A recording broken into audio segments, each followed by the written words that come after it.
Bueno, pues el desplazamiento hoy ha sido a San Sebastián de La Gomera, donde tenemos la fortuna y el placer de hablar con Ramón Correa Magdalena, que además de ser director del Instituto de Secundaria de San Sebastián de La Gomera y dar clases de latín, pues es filólogo,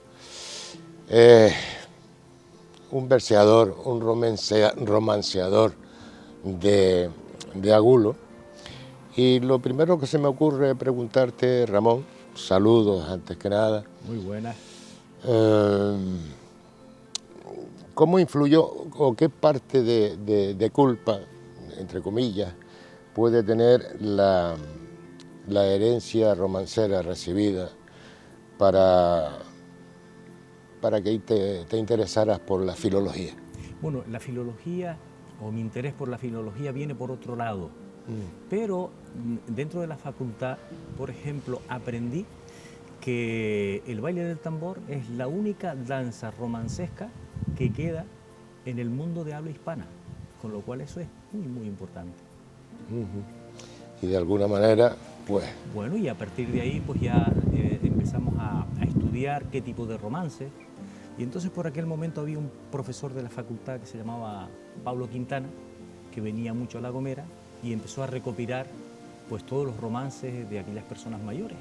Entonces eso es un legado que yo fui aprendiendo a valorar y en cierto modo lo utilizo para el alumnado en determinados momentos para enseñarlo.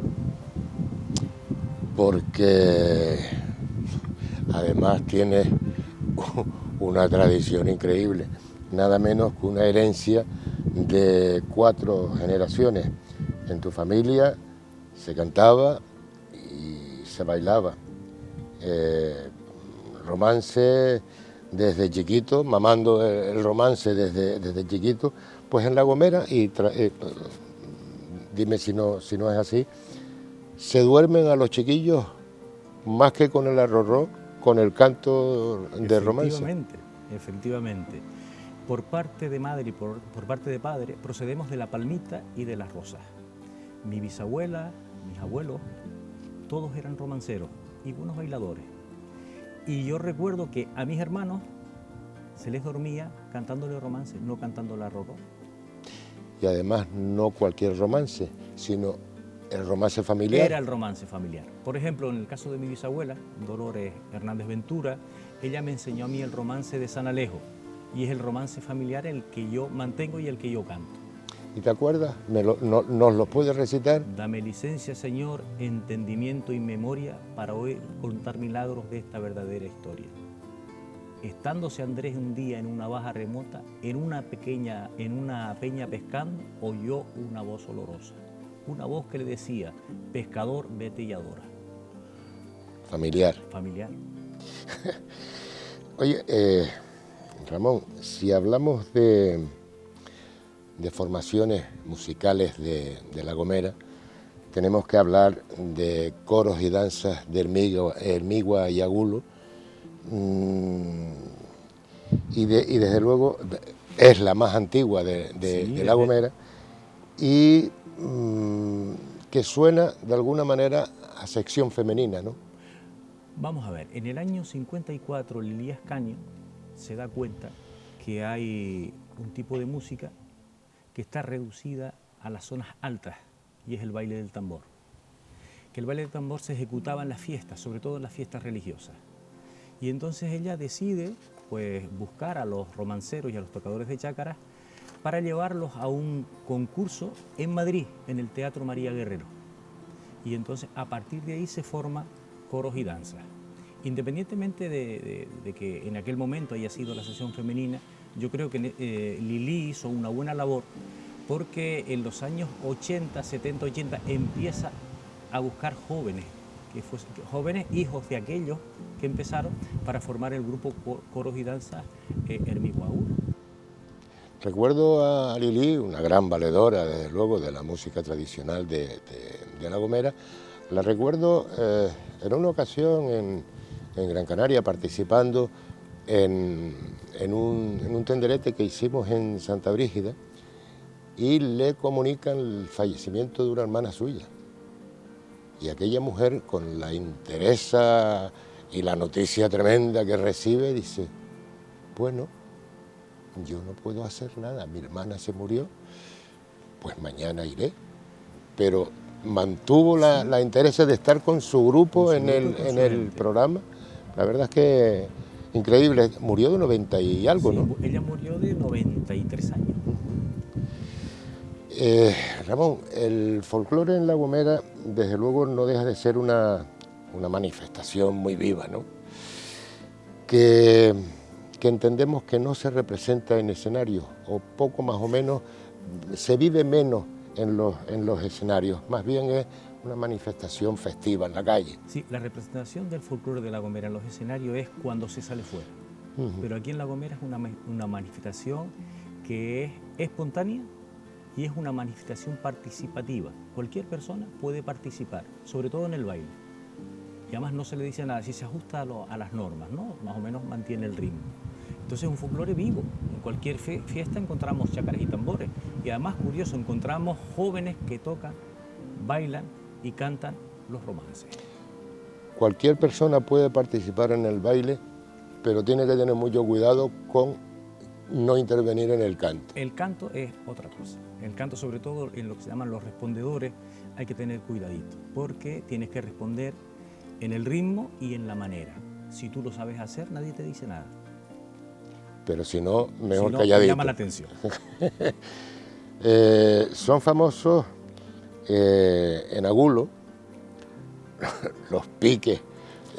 Es una tradición que casi se está perdiendo. Se ¿no? perdió. Se perdió. La tradición de los piques se perdió. En el año 79, 80 fue la última vez que se celebraron con fuerza.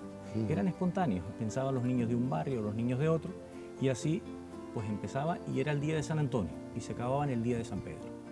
Y eran alusiones o detracciones de un barrio hacia otro.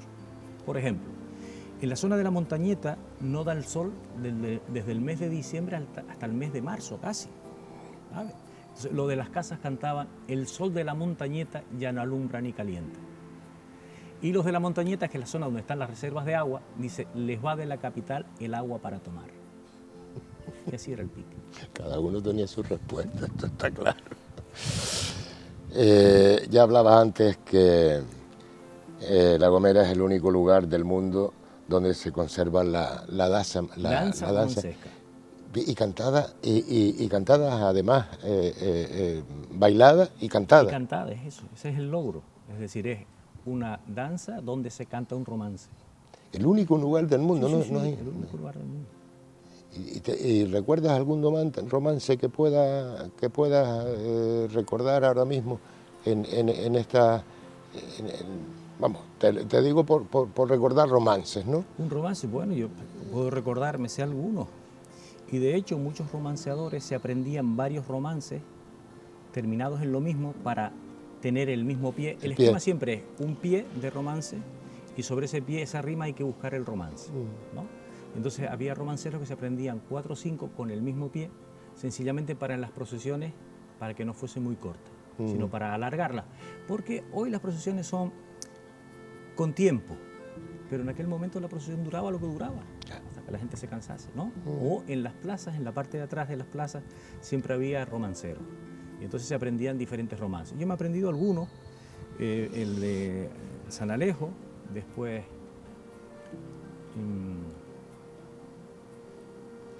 Sí, no me viene a la memoria bien, ninguno. pero podemos esperar, porque hablabas ahora de las fiestas de San Antonio hasta San Pedro. Lógicamente habían hogueras la víspera, ¿o no? Hay que tener cuidado porque en Agulo, por ejemplo, las hogueras no se celebran el día de San Juan. San Marcos. Se celebran en San Marcos. Las hogueras de San Marcos le quitaron protagonismo a las hogueras de San Juan y no eran muy relevantes las hogueras de San Juan. Claro, o sea, era en abril, en San Marcos. Hogueras de Sabina, además, por el aroma. Y había manifestación festiva, cosa fina, ¿no? Siempre, siempre. Oye, hablemos de fiestas y de alguna manera la más importante si lo quiere. La Virgen de Guadalupe, por ejemplo, en Punta Llana, la principal, ¿o no? La Virgen de Guadalupe era la principal por ser la patrona de La Gomera, pero era una fiesta que no se movía de Punta Llana.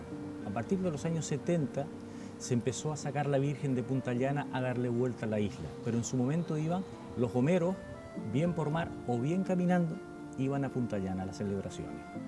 Pero luego había fiestas importantes como la fiesta del Carmen, que es una fiesta que ha perdido pues fuerza y auge, pero en otro tiempo la fiesta del Carmen en Vallehermoso era una fiesta bastante importante. Y sobre todo la fiesta de Candelaria en Chipude, es otra fiesta que tiene renombre. Generalmente las fiestas se celebraban en los pueblos y solo iban los vecinos más cercanos. ¿Por qué? Por una cuestión de la movilidad. Hoy en día con un coche te vas a cualquier momento, pero hace 50 años había que ir caminando. Entonces cada pueblo celebraba su fiesta. Sí, por ejemplo, el ramo de Arure, San Marcos, el Carmen, Aceviños, la Candelaria, la Virgen del Buen Paso, las Rosas. ¿Las Rosas? O sea, son increíbles. Las Rosas han tenido auge, igual que la fiesta de San Salvador en Arure y la de Chipude, porque cae en épocas de vacaciones. Entonces, claro, regresa la gente en vacaciones a esa fiesta. Y ahí estamos hablando de sonidos de identidad. Sí, obviamente. Hoy podemos decir sonidos de identidad en toda la isla, porque entonces hasta entonces era solo sonidos de magos. En San Sebastián, por ejemplo, sonidos de magos. Incluso en las zonas bajas, todo lo que era el baile del tambor eran cosas de magos. Pero obviamente por mejor calidad de vida, pues hoy los magos nos hemos acercado a la costa y ahora en la costa donde se mantiene todo ese folclore. Han invadido los magos la capital de la isla. Oye, Ramón, has realizado creo que un estudio importante sobre el origen del tambor y las chácaras. ¿De dónde venimos? Yo sostengo una cosa. Yo sostengo que efectivamente que el romance es castellano, eso no hay que lo dude, pero sostengo que el ritmo no es castellano, el ritmo estaba aquí. Lo que se hizo fue someter un texto castellano a un ritmo aborigen. Y te explico por qué. No se puede cantar cualquier romance. No puede haber palabras agudas, ni en medio del romance ni al final. Tiene que ser siempre justo el ritmo. Es decir, las sílabas tienen que ser perfectamente colocadas con los acentos en el ritmo. Es decir, que algo extraño de fuera se metió en un ritmo que estaba aquí. Esa es mi teoría. Ya estaba el tambor, ya estaba el ritmo y después vino el romance. Exactamente. Con los castellanos, claro. Aunque hay quien sostiene que el romance vino aquí en el siglo XVIII, bueno. XVII, XVIII. Mira, una cosa. ¿Cuál es la madera mejor para construir unas chácaras? Las chácaras tienen que tener una condición, que sea madera buena y que sea liviana. ¿Y la buena? Siempre prefieren el moral, porque es más fuerte, se puede trabajar y se mantiene en el tiempo. Pero una chácara hecha de viñático tampoco está mal, porque es una chácara que es liviana y suena bien. También utilizan el castaño, la caoba. La caoba fue una introducción que se trajo cuando los emigrantes fueron a Cuba y a Venezuela. Y el barbusano también. Y el barbusano. El barbusano lo que tiene es que con el tiempo se va estillando, ¿sabes? Entonces se va astillando. Sí, se va astillando, sí. Ah, caracho. Mira, sé que tienes unas cuantas chácaras y que conservas una que tienes un montón de años. Sí, conservo las chácaras que tenía mi abuelo, con la cual aprendimos mis hermanos y mis primos. Esas las conservo. Y no son chácaras muy grandes, son chácaras más o menos que te caben en la mano y es con la que nosotros aprendimos. ¿Y cuántos años puede tener eso? Eso puede tener sobre 60, 70 años mínimo. Son años. Sí. Yo tengo 57 y ya estaba. Oye, Ramón, hablemos del silbo. Patrimonio Inmaterial de la Humanidad. Además tiene un monumento en la montaña de Igualero. Tremendo lo del silbo. El silbo sí que no tuvo necesidad de venir de fuera. La necesidad estaba aquí y la transmisión era... Sí, el silbo para mí surge por una necesidad y es salvar distancia. Y yo creo que ni siquiera vino de fuera, del norte de África ni de historias de esas. Yo creo que el silbo nace aquí. Y el silbo se mantuvo en las zonas altas. Luego con la emigración a Venezuela, en los años 50, 60, hubo muchos silbadores que se fueron, o bien al sur de Tenerife. Y luego ya cuando se propone, en este caso un diputado que era Pedro Medina Calero, que se incluya en la enseñanza en La Gomera, en 1 hora de lengua española, se dedica un tiempo al silbo semanal. Eso ha dado un auge tremendo, porque los chicos que habían oído silbar a sus abuelos se identifican con eso y hoy tenemos muy buenos silbadores. Hay jóvenes que son muy buenos silbadores. Afortunadamente se pudo meter en las aulas, en los colegios, en los institutos, pero de alguna manera una vez consolidado en el aula,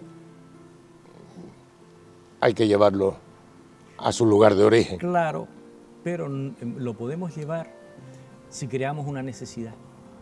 Es decir, si tenemos necesidad de silbar, podemos sacarlo fuera. Y eso siempre fue lo que yo sostuve. Una vez de la escuela hay que sacarlo fuera otra vez. Pero mientras no se cree esa necesidad, pues no, se quedarán en el aula y se quedará entre los chicos. O sea que no como los móviles que se quedan en fuera de cobertura. No, eso no, aquí no. Aquí no. Y a veces hace falta saber silbar porque si no tiene cobertura el móvil y te pasa algo, el silbo es, efectivo. Por lo menos llama la atención. Y ya se le pasa algo porque está silbando. Oye, Ramón, el empeño de Isidro Ortiz para que el silbo pueda tener reconocimiento y la difusión hoy en La Gomera, pues es destacado. Pero yo imagino que no solo es el planteamiento de una persona, en este caso de Isidro Ortiz, tuvo que haber más personas participando, a lo mejor de forma anónima, en esta realidad, ¿no? Hubo un trabajo detrás, un trabajo de gente ligada a la educación, donde empezaron en actividades extraescolares. Esas actividades extraescolares, pues se contrataba a Isidro, se contrató a Lino Rodríguez, un gran silbador, y se contrató a otro hombre cuyo nombre no recuerdo. Entonces a partir de ahí los chicos iban voluntariamente, hasta que se empezó a meter en el currículo y entonces ya Isidro Ortiz se queda como maestro silbador, igual que Lino Rodríguez como maestro silbador, que fueron los que formaron a los que hoy son maestros silbadores. Oye, se está pidiendo para el romancero o el romance, pues algo parecido al reconocimiento que tiene el silbo como patrimonio de la humanidad. ¿Cree que...? Yo creo que es fundamental. ¿Y que se puede conseguir? Yo creo que sí, porque además, teniendo en cuenta que es, como dije antes, la danza romancesca que queda a nivel lengua hispana, pues yo creo que sí. El futuro está garantizado de las esencias tradicionales de La Gomera. Hoy en día puedo asegurar rotundamente que sí está garantizado. Ramón, nos queda que te acuerdes de algún romance para recogerlo en esta conversa que hemos echado. Por las vegas de Granada baja el Cid a mediodía, con 200 caballeros que al pan del viento corría. El rey lo estaba mirando de un mirador que tenía. Bienvenido sea el Cid, llegada a vuestra venida. No recuerdo más porque tengo que cantarlo. Pero este me parece que es uno de los romances más antiguos y que estaban perdidos. Este estaba perdido y lo recuperó Maximiano Trapero en El Cercado. Ramón, una gozada el hablar contigo. Qué pena que el poco tiempo que tengamos. Cuando se les ofrezca. Pero una gozada y gracias por todo lo que haces y lo que tienes que seguir haciendo, amigo. Mientras Dios me dé fuerza, intentaré por lo menos estar y hacer posible cantar en las procesiones, porque si dejamos de cantar, se acaba. Que no se acabe. Vamos a ver. Ramón, Gracias. salud. Que no se ponga y que me da frío en la sombra. Dile al sol que no se ponga y que me da frío en la sombra. Y estando si Andrés un día y en una baja remota y en una peña pescando y oyó una voz olorosa y una voz que le decía: pescador, vete y adora. Y Andrés oyó la palabra, pero no de quien la nota. Llega a su casa y allá va, y sin dolor en su persona. Y halla su mujer parida y rezando estando en la hora que ha nacido de aquel vientre y un linaje de corona. Y estando su madre quieta, le dice: venga y señora, que esta leche la enturbiaste, mantención de mi persona. Que esta leche la enturbiaste para venir a mi boca. Y a su padre le contaba y principio, manera y moda lo que el niño hubiera hablado y esas letras por su boca. Y a la edad de 15 días le echan sal de agua a la boca. Y en la pila y lo pusieron y alejo José Victoria. Y entre más el niño crece y más hermosura le adora. Y a la edad de 15 años un casamiento le anota con una dama muy rica y de mucha hacienda y honra, llamada Doña Francisca y su madre Doña Antonia. Su apellido de Andrés de Nieves y apellido de Mendoza.